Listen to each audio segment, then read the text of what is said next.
নমস্কার বন্ধুরা, আমি শিউলি আরেকটা নতুন রেসিপি নিয়ে তোমাদের সামনে চলে এসেছি। আজকে বানাবো ধোসা। ধোসাতে সবসময় ম্যাটেরিয়ালগুলোর পরিমাণটা সবসময় একটা সঠিক পরিমাপে রাখবে, তাছাড়া ব্যাটারটা ঠিক না হলে ধোসা ঠিক হবে না। আমি নিয়ে নিয়েছিলাম 1 কাপ সেদ্ধ চাল, 1 কাপ বিউলির ডাল আর 2 কাপ আতপ চাল। সব ভিজিয়ে রাত্রেবেলায় রেখে দিয়েছিলাম। সকালবেলায় সবগুলো মিক্সিতে ভালো করে মিহি করে বেটে নিয়েছিলাম। আর ওর সাথে পরিমাণ মতো জল মিশিয়ে আর নুন মিশিয়ে ভালো করে হাত দিয়ে ব্যাটারটা মেখে নিয়েছিলাম, যাতে একটু টক হয় আর ফুলে ফেপে ওঠে। কিন্তু যেহেতু শীতকাল, সেহেতু অতটা টকও হয়নি আর ফুলে ফেপে ওঠেনি। তাছাড়া ধোসার ব্যাটারটা ডবল হয়ে গেলে তবেই ধোসাটা বেশি ভালো খেতে হয়। গরমকালের দিনে ধোসাটা ভালো হয়। যেই হোক, মিশ্রণটা তৈরি করে রেখে দিয়েছিলাম সকালবেলা।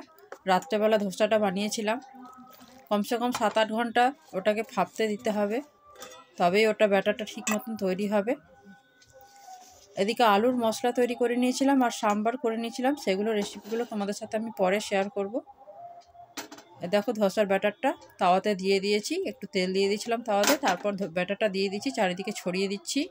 এটাই যদি ঠিক মতন ফার্মেন্টেশন হতো তাহলে পরে এটা পুরো ধোসাটা একদম খুবই সুন্দর হতো। কিন্তু যেহেতু শীতকাল, সেহেতু অতটা ফার্মেন্টেশন হতে পারেনি, তাই খুব একটা ভালো হয়নি। তবে হ্যাঁ, খারাপও হয়নি। এই যে আলুর মশলাটা দিয়ে দিলাম, এখন মুড়ে নেব।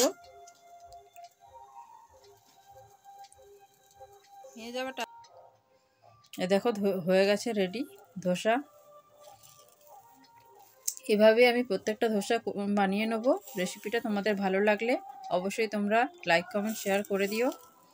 আর ভিডিওটা স্কিপ না করে পুরো ভিডিওটা সবাই দেখো।